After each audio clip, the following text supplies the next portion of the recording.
अस्सलाम वालेकुम नाजरीन। Atiq Ahmed Khan advocate high court आपकी खिदमत में lawyers of Pakistan official page से आपकी खिदमत में हाजिर है। आपसे रिक्वेस्ट है कि आप हमारी जितनी भी वीडियोस देखते हैं अगर आपको पसंद आती हैं तो उसको शेयर ज़रूर कीजिए करें और इसके साथ साथ हमारी जितनी भी पोस्ट होती हैं उनको लाइक ज़रूर कीजिए करें। अगर आप चाहते हैं कि हमारी जितनी भी वीडियोज़ और पोस्ट हैं वो आपको बर वक्त मिलें तो हमारे बेल आइकन पर ऊपर ज़रूर क्लिक करें। आज जो हमारा टॉपिक है वो पिछले लास्ट लेक्चर के तसलसल का ही एक तसलसल है कि जिसमें हमने रजिस्ट्री ज़मीन और जो आजकल सोसाइटीज़ बन रही हैं उनके ट्रांसफ़र के बारे में हमने बात की थी। तो आज जो हम टॉपिक पे बात करेंगे वो है जी कि लाहौर में जो LDA है वहाँ से ट्रांसफ़र करवाने का क्या तरीक़ाकार है।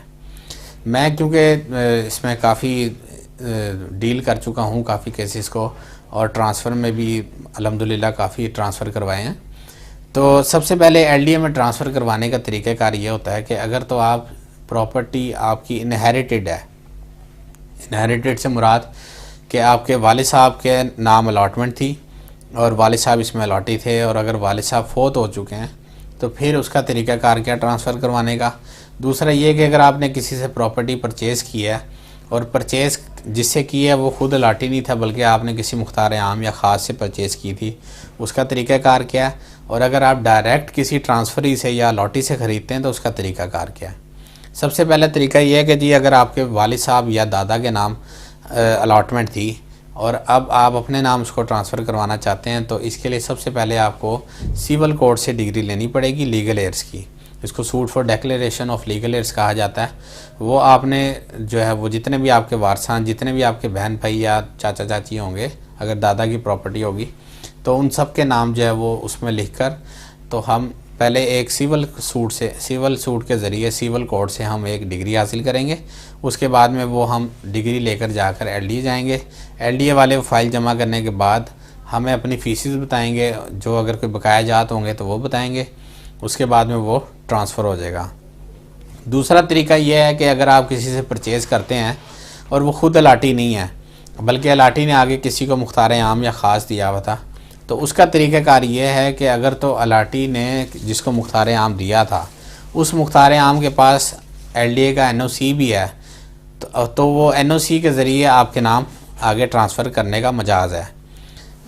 दूसरी बात यह है कि अगर जो अलाटी है अगर वो फ़ौत हो जाता है तो फिर क्योंकि मुख्तार आम जिसने दिया या मुख्तार ख़ास जिसने दिया, जब अलाटी ही फ़ौत हो जाए तो फिर वो ऑटोमेटिकली जो है वो मुख्तार आम ख़ास भी कैंसिल हो जाता है। तो इस सूरत में क्या होगा कि आपको फिर कोर्ट जाना पड़ेगा और एक सूट फॉर स्पेसिफिक परफॉर्मेंस करना पड़ेगा। इसमें आप जो है अलाटी को भी पार्टी बनाएंगे और जिससे आपने परचेज़ किया मुख्तार आम से उसको भी पार्टी बनाएंगे। उसके बाद एक सूट फॉर स्पेसिफिक परफॉर्मेंस दायर करने के बाद इसकी तकरीबन 2 लाख रुपए ज़्यादा वैल्यू से 15,000 रुपये कोर्ट फ़ीस है, वो आप जमा कराकर किसी अच्छे काबिल वकील साहब को कीजिएगा इसमें। तो उसके बाद में जो है ये आप सूट आपका फ़ाइल होगा। इस केस के अंदर क्या होता है कि आपके जो मुआहदा हुआ था जिसके साथ उसमें जितने आपके मार्जिनल विटनेसेस होते हैं उनको भी पेश करना पड़ेगा। इससे जो है केस आपका आसानी से हल हो जाएगा। ये केस होने के बाद फिर अदालत डिग्री दे देती है। डिग्री के बाद इसकी एग्जीक्यूशन होती है 1 महीने बाद। एग्जीक्यूशन में जाकर आप एक लोकल कमीशन अपॉइंट करते हैं।